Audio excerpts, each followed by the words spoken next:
Selamat pagi Bapak Ibu, masih bersama kita di Sekolah Dian Harapan News. Berita hari ini adalah tentang pencemaran udara yang terjadi di Jakarta dalam 2 pekan terakhir. Jakarta telah beberapa kali menduduki peringkat pertama sebagai kota dengan polusi udara terburuk di dunia, berdasarkan data dari IQA Air. Pegiat lingkungan warga khawatir kondisi udara di Jakarta akan secara perlahan semakin parah. Direktur Pengendalian Pencemaran Udara atau Direktorat Pengendalian Pencemaran Udara dan Lingkungan atau disingkat menjadi PPKL dan Kementerian LHK Lukmi Purwandari mengatakan bahwa kualitas udara di Jakarta di bulan Mei, Juni, Juli, Agustus setiap tahunnya lebih buruk dibandingkan bulan-bulan lainnya. Hal ini terjadi karena adanya pengaruh siklus musim pada bulan April sampai September adalah musim di mana angin bertiup dari timur. Kondisinya kering serta membawa debu dan partikel lebih banyak, kata Lukmi kepada BBC Indonesia pada Rabu 7 bulan Mei. Berdasarkan data pada siklus IQ Air pada Rabu 7 bulan Mei pukul 8 pagi WIB, kualitas udara di Jakarta mencapai 155 IQ atau Indeks kualitas udara pada Rabu pukul 10 WIB Indonesia masuk dalam daftar 10 besar kota dengan polusi udara terburuk dan menjadi negara di Asia Tenggara dengan tingkat polusi udara paling buruk. Dia Farida, Climate Impact Associated dari Yayasan Indonesia Cerah, menduga bahwa salah satu kontributor paling besar terhadap pencemaran udara di Indonesia adalah kawasan industri yang ada di daerah ibu kota, sebab polusi udara yang dihasilkan yang timbul dari PLTU yang terletak di daerah-daerah seperti Jawa Barat, Banten cenderung membawa angin atau polusi udara di daerah perlintasan atau di alias transboundary air pollution.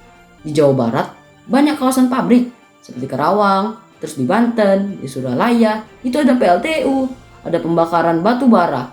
Itu sampai ke sini polusi udaranya, ungkap dia kepada BBC Indonesia. Padahal 2 tahun lalu, Pengendalian Negeri Jakarta Pusat menyatakan 4 pihak yang digugat oleh tim advokasi Gerakan Ibu Kota atau Inisiatif Membersihkan Koalisi Semesta telah melakukan perbuatan melawan hukum berkaitan dengan penanganan polusi udara. Para tergugat dalam perkara mencakup adalah Presiden Jokowi, Menteri Lingkungan Hidup, Menteri Hukum Dalam Negeri, Menteri Kesehatan, dan juga Gubernur DKI Jakarta. Selain itu, tergugat mencakup Gubernur Banten dan Gubernur Jawa Barat. Bagaimana cara mencegah polusi udara agar tidak makin membesar? Yang pertama adalah salah satu cara yang paling simpel, yaitu mengurangi emisi dari kendaraan bermotor.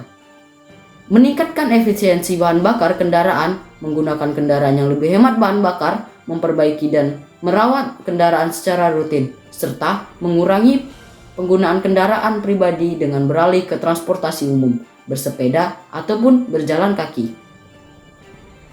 Apa BCWT yang dapat kita petik dari polusi udara yang terjadi di Jakarta ataupun Indonesia nih?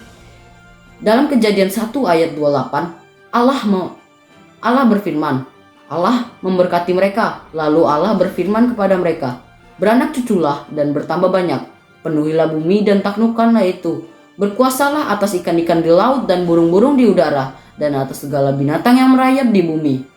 Ayat ini sering diinterpretasikan sebagai mandat untuk mengelola bumi dan menjaga lingkungan, termasuk kualitas udaranya.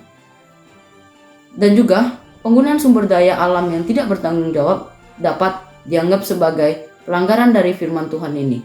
Mungkin sekian berita dari saya Brian Cesar dari Sekolah Dian Harapan News melaporkan.